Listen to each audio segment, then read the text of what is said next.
রমজান কাজে লাগাও। রমজান সামনে, রমজান সামনে। রমজান আমার মুমিনের শ্রেষ্ঠ মাস। রমজান ইমানদারের অপেক্ষার মাস। রমজান মেহনতের মাস। রমজান মানে নিজেকে সাজাইবার মাস। রমজান মাসে আখিরাতের প্রস্তুতি নেওয়ার মাস। অতএব এটা ইনসাফ করো, এটা ইনসাফ করো। রমজানের জন্য প্রস্তুতি নাও। আল্লাহ পাক ওয়াদা দিয়েছে, ওয়াদা দিয়েছে, কামা কুতিবা আলাল্লাযীনা মিন ক্বাবলিকুম লাআল্লাকুম তাত্তাকুন। আল্লাহ বলছেন, বান্দা আমি তোমাকে মুত্তাকি বানিয়ে দেব, এক মাসেই মুত্তাকি। আমি তো এভাবে বলি যে আল্লাহ তাআলা আমাদেরকে ডেকে বলে, ইয়া আইয়ুহাল্লাযীনা আমানু, হে ঈমানদারগণ।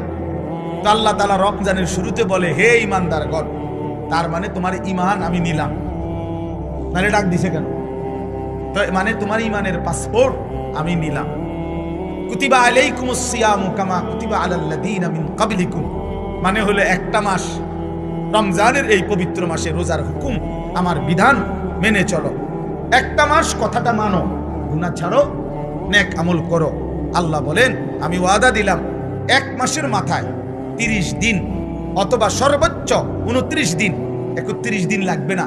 ওয়াদা দিলাম 31-এ যাবই না আমি আল্লাহ, 30 অথবা 29-এ আমি আল্লাহ লাআল্লাকুম তাত্তাকুন, তোমার ঈমানের পাসপোর্টে তাকওয়ার ভিসা লাগায় দেব। তাইলে পাসপোর্ট এবং ভিসা যখন রেডি, ঈদের দিনে ফ্লাইট। ফ্লাইট কোন দিন?